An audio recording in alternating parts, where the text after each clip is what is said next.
Welcome Ro Edge, coming to us from New Zealand. Ro is the New Zealand spokeswoman for Save Women's Sports Australasia. She is a women's rights advocate who comes from a sports-loving family, so she has a special interest in ensuring girls and women retain their pathways to achieving sporting excellence.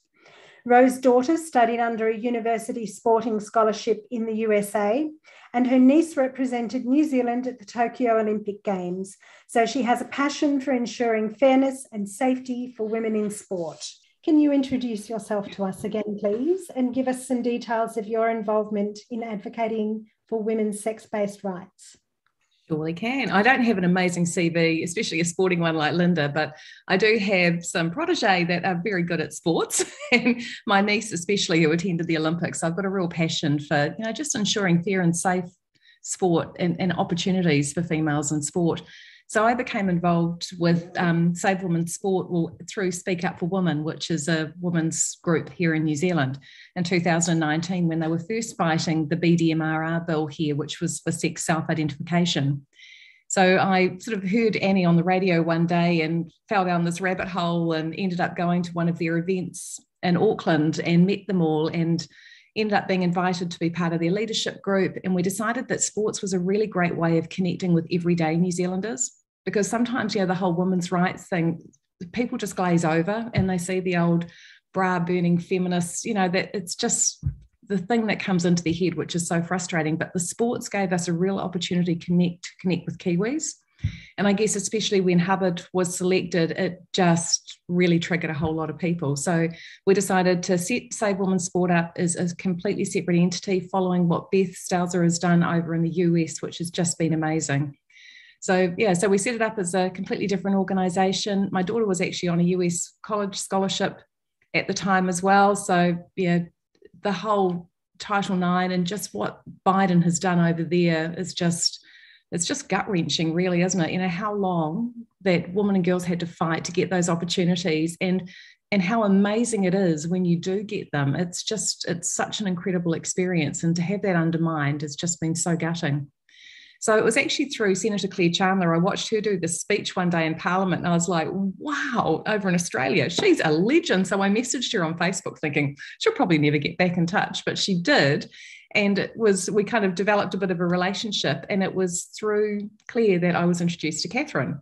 And so that's how Save Women's Sport Australasia kind of came about. So after talking to Kath, we realised that we were fighting the same battle, and even though they'd fallen down the rabbit hole a hell of a lot more over there were so many things that we were fighting that were similar, and that I think we both recognised we could be stronger together, and it actually helped Australia get up and running a lot quicker as well, because we kind of had the website and had a bit of the stuff already done. So while we work both independently within our own countries in our separate campaigns, it's been really valuable actually partnering, because especially during the Olympics, ironically, thanks to Laurel Hubbard, we managed to get both international and national media coverage, which was fantastic.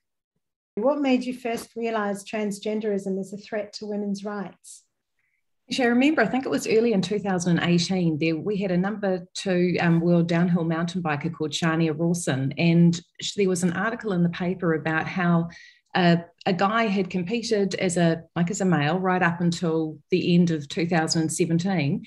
They had a 3-week break with downhill mountain biking, and then he turned up and competed as a female at the end of January as Kate Weatherly, and basically took out the competition by 30 seconds, easily beating Shania and all of the other females, and there was no stand down period. And when I started reading this article, it begged belief, really. Kate had actually helped write the rules for Cycling New Zealand to change the rules to suit the ability for them to compete. And when Shania's father, Ash Rawson, who was he's an amazing athlete himself, a BMX rider and a coach, and when he questioned Cycling New Zealand on it, they basically just told him his daughter needed to try harder. And that was the response. And so that was my first introduction to it. And I guess, downhill mountain biking wasn't something I was completely familiar about, but I remember reading about it going, oh, this is just so wrong. What are they doing? It's completely wrong. And then I heard the interview with Annie O'Brien on the radio, which made me completely fall down the rabbit hole, because, she was mentioning the sex self-ID and all the implications, and she brought up the sporting stuff. And so I really started researching that. That's when I discovered about how Laurel Hubbard's father, who was incredibly influential in Auckland, had paid a hell of a lot of money to the Auckland Weightlifting Federation to help, ease the way in for Laurel as well. And just how women's sport was being undermined around the world with these stupid policies. And as Linda said, it's our sporting leaders. And that's what's so frustrating, is the sporting leaders are letting everybody else down, because no one else underneath that leadership area believes this is the right thing to do. But for some reason, these guys have drunk so much Kool-Aid that they just have lost the ability for rational thought.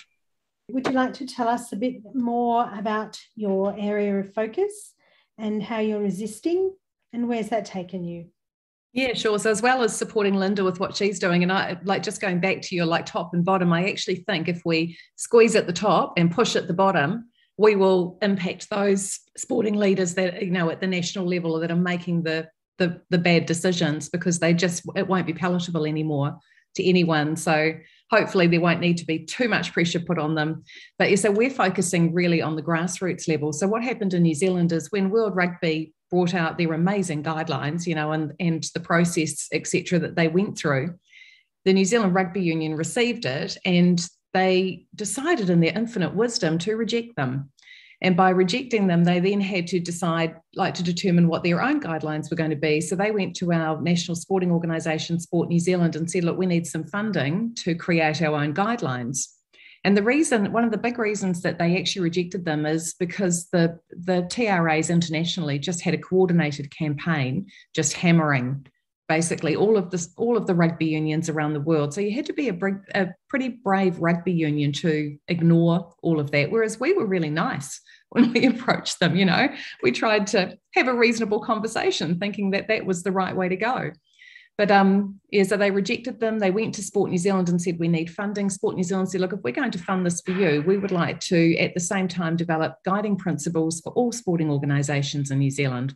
And so that's what really sent us down the rabbit hole, because they employed a really woke consultancy firm down in Wellington who had already developed trans inclusion guidelines for a football club that basically said that anyone can identify into any sporting category and go into any changing rooms that they like. And they pretty much replicated that in a set of 12 guiding principles, which only looked at everything through the lens of a trans person. There was never any acknowledgement about the impacts on females at all, about having males in their changing rooms or in their sporting teams, or the fact that, the guys can, opt in and opt out depending on how they feel each day. It's just they were absolutely ludicrous. But we were involved, because we'd been involved with the New Zealand Rugby Union and talking proactively with them, they involved us in the consultation with Sport New Zealand's guidelines.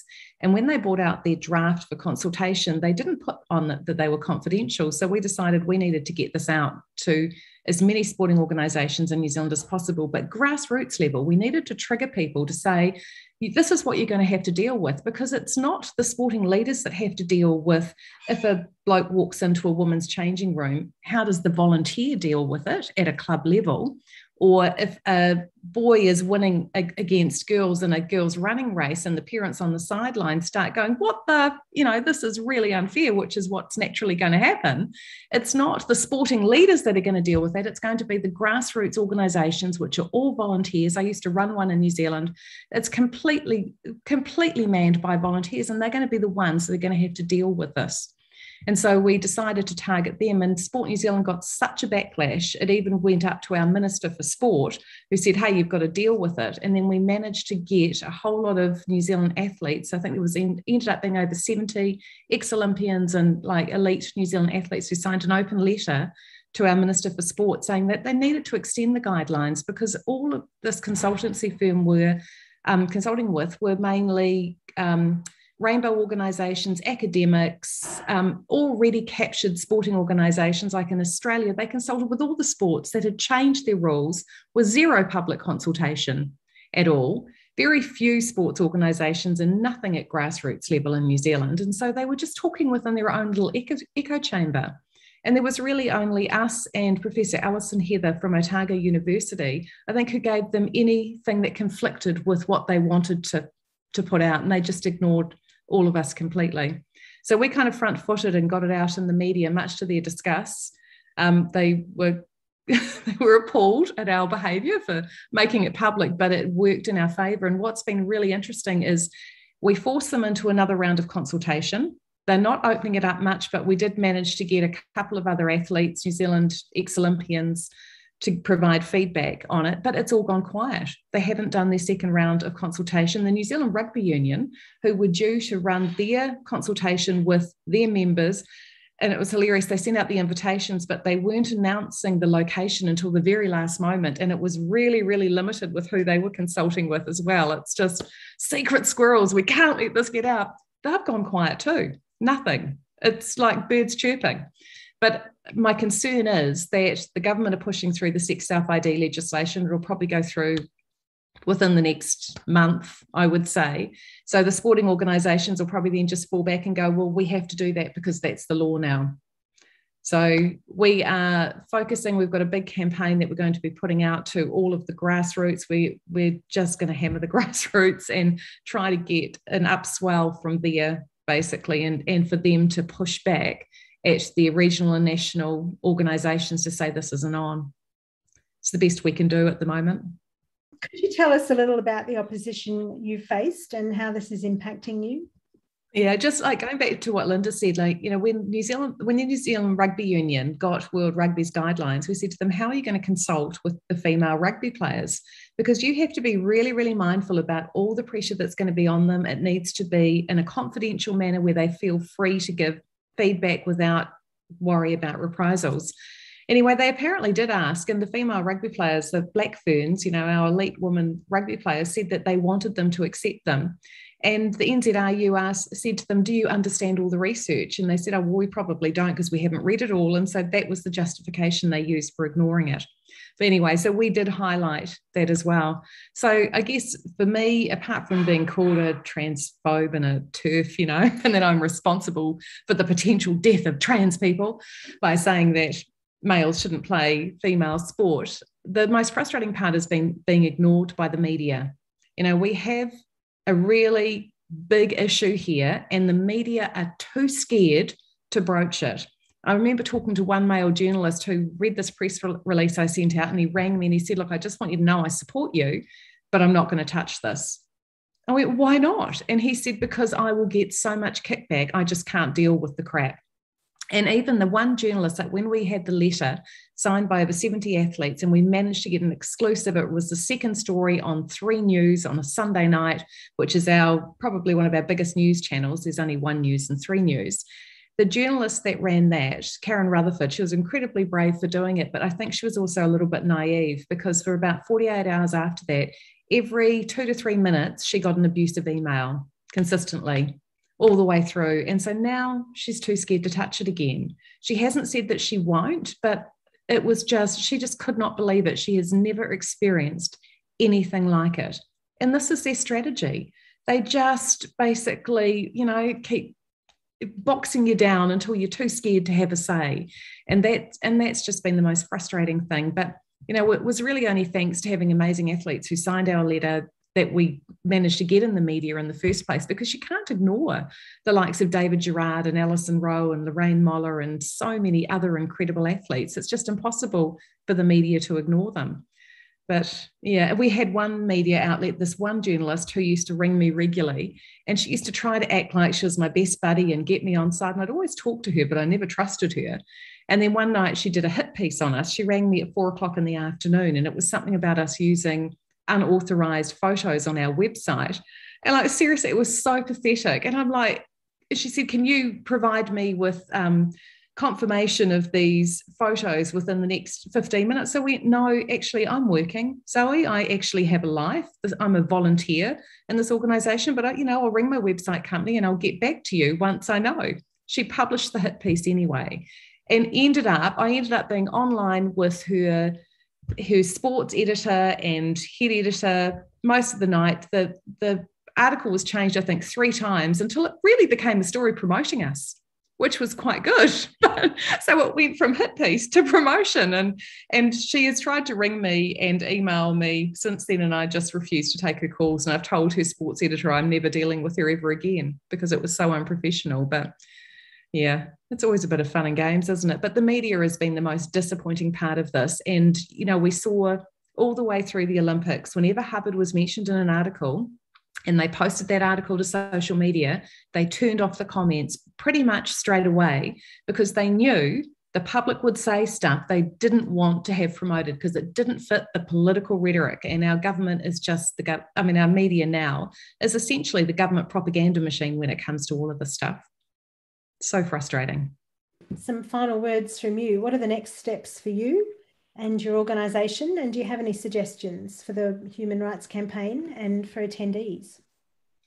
So our focus is on targeting the grassroots. So what we're actually doing is, thanks to those incredible guidelines from the UK Sports Council, we're actually currently rewriting Sport New Zealand's guidelines with 12 guiding principles for sports that we think they should adopt. And we're going to be sending those out to all of the sports, hopefully within the next 2 to 3 weeks. We're just waiting for David Gerard has offered to write another article and try to get it in the Herald and the Otago Daily Times. And we'll kind of want to spin off that because he tends to get a bit of press and coverage off that.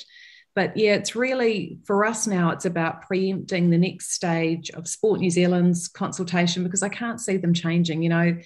Everything is through the lens of a trans person. There's no acknowledgement of women and girls.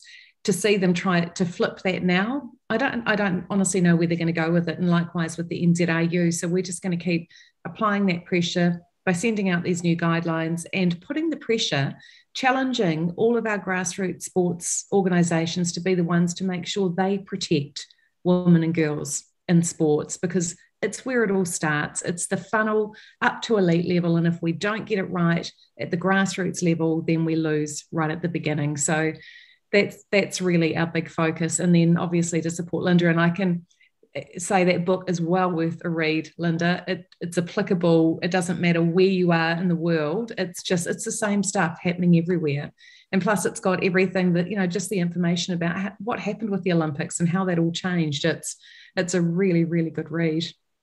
But in terms of what people can do, yes, obviously donations are really great. We run completely on donations and it's volunteers that do all of the work, but also it's actually applying pressure on your grassroots organisations and just challenging them and saying, what are you doing about this? You've got to protect women and girls. That's probably the best thing that you can do is really apply that pressure.